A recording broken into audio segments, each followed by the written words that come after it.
तो ये है मारुति सुजुकी की फ्रॉन्क्स। मारुति सुजुकी की one of the most successful crossover. तो फ्रॉन्क्स के बिकने का जो सबसे बड़ा रीज़न है दैट इज़ द प्रैक्टिकलिटी। भले इसके अंदर बलिनो वाली बॉडी मिले, लेकिन ये ज़्यादा ग्राउंड क्लियरेंस की वजह से ये most of the Indian road condition के लिए फेवरेबल है। But not just that, even इस गाड़ी के जो ओवरऑल लुक्स है ना वो भी सरप्राइजिंगली काफ़ी अच्छे मिलते हैं। इसमें काफ़ी ज़्यादा मस्क्यूलर लुक आता है with that very modern looking headlamps. So देखने के अंदर मेरे हिसाब से under 10 lakhs this is one of the best car that you can buy. अभी ये कुछ ऊपर वाली चीज़ें हैं जो कि इसको ज़्यादा अट्रैक्टिव ऑप्शन तो बना देती है, बट इसके पीछे भी कुछ ऐसी चीज़ें हैं जो कि आपको जाननी चाहिए अगर आप इस गाड़ी को लेने का प्लान कर रहे हो या फिर इसी गाड़ी के सेगमेंट में कोई दूसरी गाड़ी उठाने के बारे में सोच रहे हो। सो बेसिकली देखो, मैं इस फ्रॉन्क्स के प्रोज एंड कॉन्स के बारे में बताऊंगा। फ्रॉन्क्स के अंदर मैं बैठ चुका हूँ, उसको चला चुका हूँ, एक्सपीरियंस कर चुका हूँ। सो अपना जो एक्सपीरियंस है वो आपके साथ थोड़ा बहुत शेयर करूंगा so that you can know what this car actually is. So starting from the pros, बाद में कॉन्स के बारे में बात करेंगे। So the first pro is the overall engine. इसके अंदर वैसे दो ऑप्शन आते हैं, which is the 1.2 litre K series naturally aspirated, और आता है इसमें 1 लीटर का booster jet. Firstly the 1.2 litre engine is just smooth. ये वह इंजन है जो कि आपको सालों से पुराने वाले स्विफ्ट से लेकर इवन बलिनो के अंदर भी ऑफर किया जा रहा था। And this engine is reliable, ये स्मूथ है और ये कंसिस्टेंट परफॉर्मेंस आपको निकाल कर देती है। ये इंजन आपको कभी भी अंडर पावर्ड फील नहीं होता। इसको आप most of the road condition के हिसाब से चला सकते हो। बट अगर आपको एक एंथुसियास्टिक फील चाहिए देन ये जो 1 लीटर वाला बूस्टर जेट पेट्रोल इंजन है, इट इज़ टोटली रिकमेंडेड। मैं इसको कभी एडमायर नहीं करता था क्योंकि मैंने ना बलिनो RS चलाई थी, ना मैंने फ्रॉन्क्स टर्बो को चलाया था। Until recently मैंने इस गाड़ी का लिया test drive and I was completely stunned with its performance. इसकी जो परफॉर्मेंस है वो मुझे स्टॉक पोलो से भी ज़्यादा बेहतर लगी। एंड अनफॉर्चुनेटली मैंने इसका ऑटोमेटिक वेरिएंट ही चलाया था। जो इसका मैनुअल वेरिएंट है it is even more fun to drive. So अगर आप टर्बो लेने का प्लान कर रहे हो देन मेक श्योर कि आप जो मैनुअल टर्बो है ना उसका एक्सपीरियंस जरूर से ले। It is a very nice engine. Second pro, the overall fuel efficiency. Fuel efficiency wise आपके 1.2 लीटर इंजन में अराउंड आपको 20 kmpl on the highways and 16 kmpl around city roads के अंदर मिलती है। अगर आप बूस्टर जेट वाला इंजन लेते हो तो वहाँ पर भी around 18 kmpl on the highways and cities के अंदर ये लगभग 14 के आसपास देती है, which is very reasonable for a turbo engine. So अगर आपको फ्यूल एफिशिएंसी वाइज अच्छे खासे पैसे बचाने हैं then Fronx is a car for you.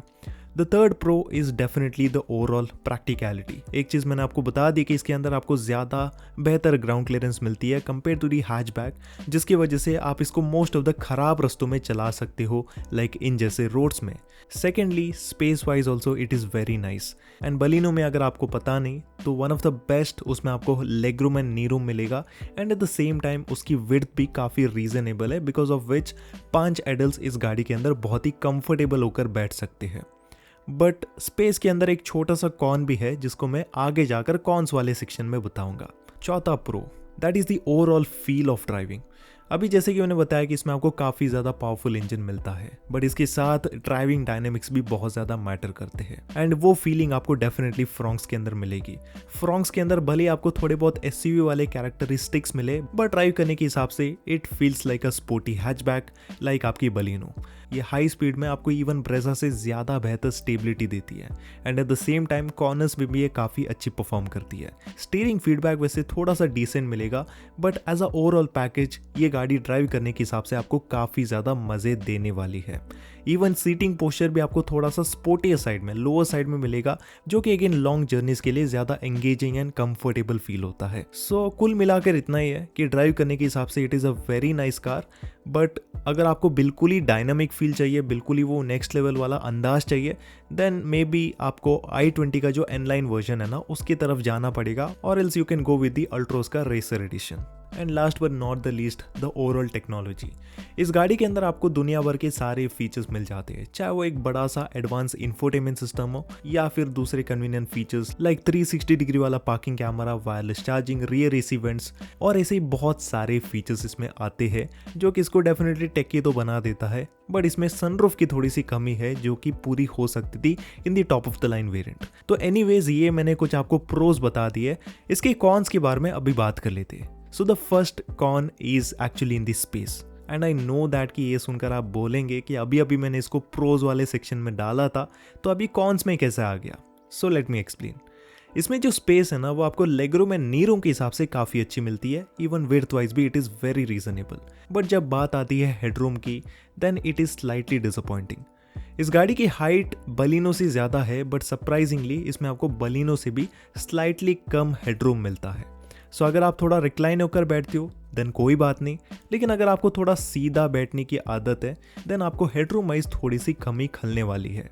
अब ये कोई बहुत ही बड़ी चीज़ नहीं है, थोड़ा सा एडजस्ट करके कोई भी बैठ सकता है, बट जस्ट टेलिंग कि अगर आपकी हाइट 6'2" के आसपास है देन आपको हेडरूम की कमी थोड़ी बहुत फील होने वाली है। And secondly the boot space is also lacking. इसमें आपको केवल 308 लीटर्स की स्पेस मिलती है, जो कि इतने बड़ी गाड़ी के लिए मुझे काफ़ी ज़्यादा कम लगा। इवन इसकी जो सिबलिंग है विच इज़ दी बलिनो, उसमें 318 लीटर का स्पेस आता है। The second con is the safety features. इसके अंदर आपको ज़्यादातर सेफ्टी फीचर्स टॉप 2 वेरिएंट्स के अंदर ही दिए जाएंगे, लाइक जीटा एंड अल्फा। लेकिन अगर आप लोअर वेरिएंट्स लेते हो लाइक दी सिग्मा, डेल्टा और डेल्टा प्लस, उसके अंदर आपको पुराने standard features like 2 airbags, ABS, EBD, seat belt with the pre tensioner and load limiter, reverse parking sensors, isofix mouse जैसे जो नॉर्मल फीचर्स है ना वही मिलते हैं। अगर आपको थोड़े से एडवांस फीचर्स चाहिए like 6 airbags, traction control, brake assist, हिल असिस्ट एक्सेट्रा जैसे जो फीचर्स है ना वो आपको केवल top of the line variants में मिलेंगे, which is kind of disappointing. Even इसके जो छोटे वर्जन्स है जो कि है डिजायर और स्विफ्ट, उनके अंदर भी आपको स्टैंडर्ड में ये सारे एडवांस सेफ्टी फीचर आजकल मिल रहे हैं।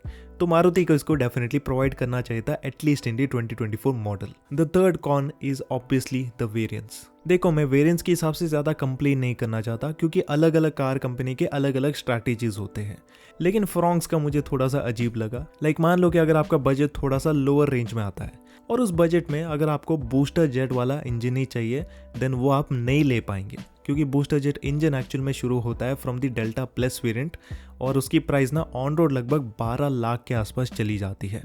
दिस इज समथिंग जो कि मुझे अनअफोर्डेबल लगा, क्योंकि थोड़े कम कीमत के अंदर ही अगर आप देखते हो तो महिंद्रा XUV 3XO जैसी एक बढ़िया सी गाड़ी आपको मिलेगी जिसके अंदर ज़्यादा पावरफुल इंजन आता है एंड उसके अंदर आपको ज़्यादा फीचर्स, ज़्यादा स्पेस, बेटर टेक्नोलॉजी सब कुछ मिल जाती है फॉर द प्राइसिंग। तो कहीं ना कहीं अगर फ्रॉन्क्स के लोअर वेरिएंट के अंदर भी ये टर्बो इंजन दिया जाता then it would have made a lot more sense. And the next con is the gearbox. Manual gearbox की रिगार्डिंग कोई भी कंप्लेंट्स नहीं है, लेकिन अगर आप टर्बो वेरिएंट लेने के बारे में सोच रहे हो और उसका अगर आप ऑटोमेटिक टॉर्क कन्वर्टर लेते हो देन आपको कहीं ना कहीं फील होता है कि ये थोड़ा सा लैगी गियरबॉक्स है। आई मीन ये बुरा नहीं है, इसमें परफॉर्मेंस काफ़ी अच्छी एक्सट्रैक्ट होती है, गियर शिफ्टिंग आपको ओवरऑल काफ़ी स्मूथ मिलेगा and it is a very nice and reliable gear box. But the problem is कि आपको इनिशियल में स्लाइट लैग देखने को मिलेगा, जो कि हो सकता है कि आपको शुरुआत में थोड़ा सा परेशान करे, but you are going to get used to it. अगर आप इस गाड़ी को कंटिन्यूसली मे बी 1 वीक चलाते हो तो आप आराम से इसमें यूज टू हो जाएंगे। बट जस्ट आपको एक छोटा सा इन्फो देना चाहता था अगर आप टर्बो के अंदर ऑटोमेटिक लेने का प्लान कर रहे हो। तो ये सारा जो एक्सपीरियंस है ना वो आपको पता चलेगा इन दी टेस्ट ड्राइव, तो ज़रूर से टेस्ट ड्राइव प्रॉपरली लेना और इसके जो अल्टरनेटिव ऑप्शन है उनको भी आप कंसिडर कर लेना एटलीस्ट टेस्ट ड्राइव के अंदर। बाकी देखो इसके अलावा मुझे कोई भी कॉन इसके अंदर नहीं मिला, और ये जो कॉन्स मैंने बताया ना it is kind of a net picking. मैं कोशिश कर रहा था कि इसमें कुछ नेगेटिव ढूंढने की, एंड मैंने काफ़ी सारे ओनर्स के जो लॉन्ग टर्म रिव्यूज़ है ना वो भी मैं पढ़ चुका हूँ in most of the forums.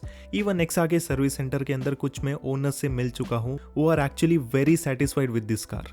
So at the end मैं इतना ही कहूँगा कि अगर आप फ्रॉन्क्स लेने का प्लान कर रहे हो then you can definitely buy this car, लेकिन लेने से पहले मैं चाहूँगा कि आप प्रॉपरली एक बार इस गाड़ी का टेस्ट ड्राइव लें एंड इसके जो अल्टरनेटिव ऑप्शंस है specially the XUV 3XO, i20 N line, even इसका बिगर वर्जन दी ब्रेजा, उसका भी टेस्ट ड्राइव लेकर ज़रूर से देख लेना।